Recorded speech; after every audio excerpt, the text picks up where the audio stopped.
అసలు అప్పట్లో 1969లో ఒక దారుణకాండ జరిగింది కాబట్టి దాన్ని కొంత సద్దుమణిగే దిశలో ఇందిరాగాంధీ వీళ్ళకి హెచ్యు భూములను కేటాయించింది అనేసి అంటారు యూనివర్సిటీ.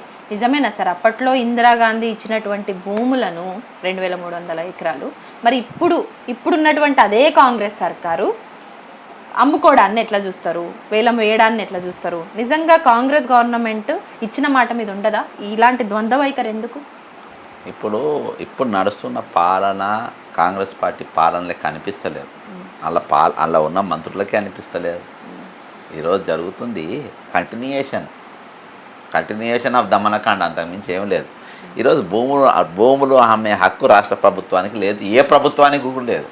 కేంద్ర ప్రభుత్వానికి లేదు, రాష్ట్ర ప్రభుత్వాలకే లేదు. అది జాతి సంపద. అది ఇప్పుడు నేను ఒకటి చెప్తా, నాగార్జున సాగర్ ఉంది, అది మేము కబ్జా చేస్తే అంటే నడుస్తుందా?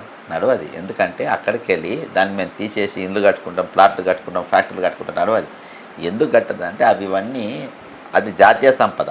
దాంతో ఏమవుతుందంటే పంటలు, పొలాలు, తాగునీరు, సాగునీరు ఇవన్నీ దాని ద్వారా వస్తుంది. నంబర్ 1. రెండవది, ఇది అది భవిష్యత్ కోసం కట్టినది. ఈ విద్యార్థులు కూడా భవిష్యత్ కోసం ఉన్నది. అది పారే జలహేర్ ఎట్లయితుందో వీళ్ళు కూడా అంటే పారే విద్యార్థి జ్ఞానం. ఇది ఈ బ్యాచ్ పోయింది, ఇంకో బ్యాచ్ వస్తుంది, ఇంకో బ్యాచ్ పోయింది, నేను సుకూన్ 2000 అనేది అక్కడ నడిచేది. సుకూన్ అని ఒక ప్రోగ్రామ్ నడిచేది సెంట్రల్ యూనివర్సిటీ. ఇప్పుడు ఉందో లేదో నాకు తెలియదు. అప్పుడు జాతీయ స్థాయిలో విద్యార్థులు అక్కడికి వచ్చేవాళ్ళు. రోజు ప్రోగ్రామ్ 10-12 డేస్ నడిచేది. అందులో 2000 నేను అటెండ్ అయిన అందులో చాలా బ్రహ్మాండమైన కార్యక్రమం నడిచేది. వాళ్ళు ట్రెడిషన్స్, వాళ్ళ కల్చర్స్, అక్కడ డిబేట్స్ అవన్నీ ఎక్స్చేంజ్ చేసుకునేటోళ్ళు. చాలా పెద్ద ప్రోగ్రామ్ ఉంటుంది. ఈరోజు అటువంటివి లేకుండా పోయింది. అసలు దానికి ఫండ్స్ బరాబర్ లేకుండా పోయింది. ఇవన్నీ మీరు ఫండ్స్ పెంచేది పోయి అవి పెట్టి వేరే భూములు అమ్ముకుంటే దరిద్రం. నువ్వు ప్రభుత్వ భూమి ఏది కూడా అమ్మద్దు, ఏ భూమి కూడా అమ్మద్దు, ఎవడు కూడా అమ్మద్దు. ప్రభుత్వ భూమి ఎవరు కూడా అమ్మద్దు, దేని కూడా అమ్మద్దు. ప్రజలకు దేనికన్నా ఉపయోగపడితే అది. విన్నారా sir? CM Revanth Reddy assembly వేదికగా హెచ్యు యూనివర్సిటీలో గుంటనక్కలు ఉన్నాయి, సో వాటి నుంచి ఆ భూములను కాపాడడానికే ఈ వేలం వేయడం సో అని అంటున్నారు. నిజంగా వేలం వేయడమే అంతిమ లక్ష్యమా? నిజంగా ఈ భూములను కాపాడుకోవాల్సిన బాధ్యత అక్కడ ఉన్నటువంటి యూనివర్సిటీ అధికారులకు కావచ్చు, ఇక్కడ గవర్నమెంట్ కావచ్చు, అంతే ఉండాలి కదా. మరి వాటిని అమ్మకానికి పెట్టడం కావచ్చు, అక్కడ రాత్రికి రాత్రి నైట్ టైంలో వెనకాల గేట్ నుంచి ఈ జేసీబీలను దించి చదువు చేయించడం. 31 రోజు రాత్రి వస్తే హాలిడేస్ని అదునుగా చూసుకొని నెక్స్ట్ డే మళ్ళీ ఇంకో 40-50 అంటే దగ్గర 80 నుంచి 100 జేసీబీలను దించి అక్కడ ఉన్నటువంటి కంచెల్ని తొలగించడం, అక్కడ ఉన్నటువంటి జీవరాశులన్నింటినీ కూడా, కొన్ని అయితే చనిపోయిన వీడియోస్ కూడా మనకు బయటికి వచ్చినాయి, అవి అరుస్తున్న విజువల్స్ అన్నీ బయటికి వచ్చినాయి, వాటి అర్థనాదాలు. సో దీన్ని ఎట్లా చూస్తారు సార్? అంటే వన్యప్రాణులను కావచ్చు, మంచి పచ్చటి వాతావరణాన్ని కలుషితం చేసేటువంటి హక్కు ఎవరికి ఉంది?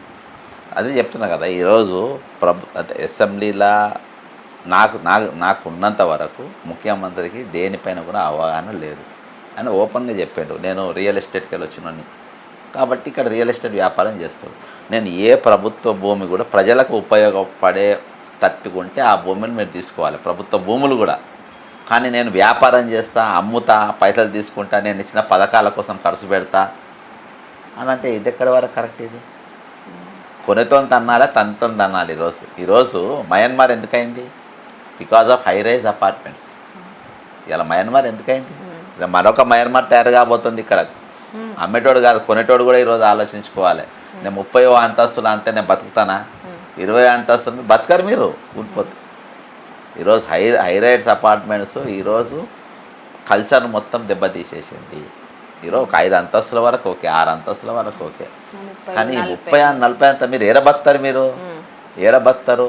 కాబట్టి ఈరోజు మీరు వన్యప్రాణులను దాన్ని అసలు యాక్చువల్గా వాళ్ళు ఎన్జిటి హైకోర్టులో కేసు వేసిన వాళ్ళు, కానీ ఎన్జిటీలు వేయాలి. నేషనల్ గ్రీన్ ట్రిబ్యునల్లో అక్కడ కేసు వేస్తే ఖచ్చితంగా నిలబడుతుంది, అది కట్టనీకి ఉండదు. ఇంకోటి, యూనివర్సిటీ భూముల జోలికి నేను ఆడ గుంటనక్కల నుండి కాపాడడానికి భూములు అమ్ముతా అనంటే ఇది ఇంకా సిగ్గుచేటు.